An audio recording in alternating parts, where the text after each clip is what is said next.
but you just got back and you were filming Hellah Sidibe, which most people, if you don't know, you should look him up along with Robbie and the Audacious Report and everything like that. But filming Hellah's first 100-mile race, and of course it being such a memorable, historic race like Leadville. What was that experience like?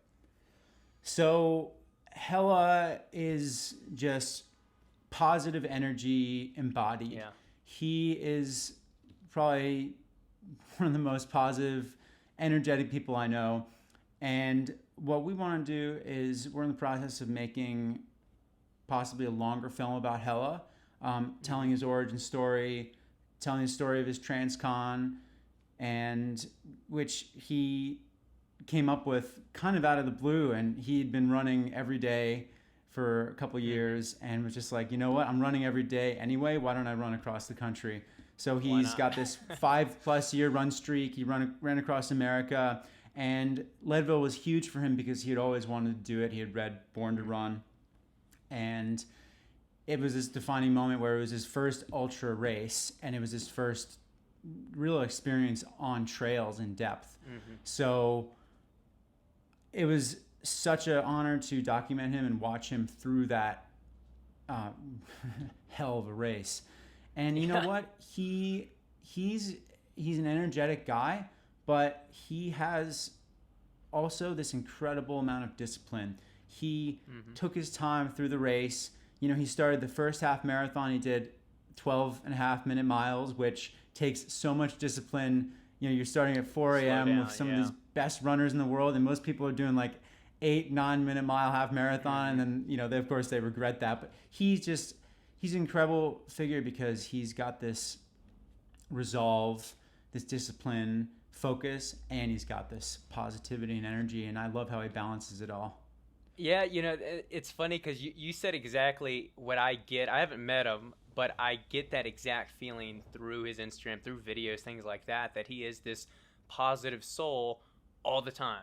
And sometimes, you know, it's always something you think about with people like that, like, are they really like that all the time? And so with this race, and I'm excited to see, you know, what film you put together eventually covering it, is I was wondering, you know, as anyone experiences during these ultra races, you experience a lot of low, stressful, fatiguing moments, right? And so I was wondering, is this going to put a little bit more edge to him? Is he going to get a little bit, you know, angry or frustrated, or have to dig into a different non-positive kind of realm for this race? So, you know, with him, and also in general with filming the Colorado Crush, you know, I know Robbie went through some rough patches.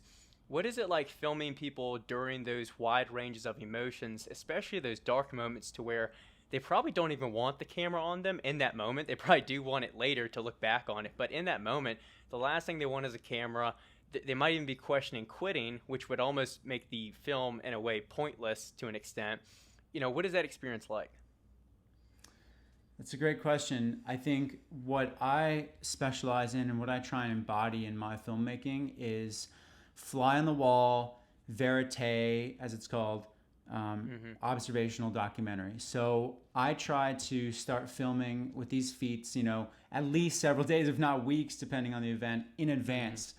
And the sacrifice I make is sometimes I'm not able to be totally present as just Reece hanging out with these people, but I try and keep the camera around. I try and make sure that they forget that I'm there and get them used to me filming with them, because you can't really get an authentic reaction. You can't get authentic moments when people are really hyper aware of the camera. So I try and get it to the point where they forget I'm there. They're so used to it that they are just so focused with the people around them and in the moment. And then you can capture those really intimate moments that you couldn't get otherwise if you just pulled up and whipped the camera out.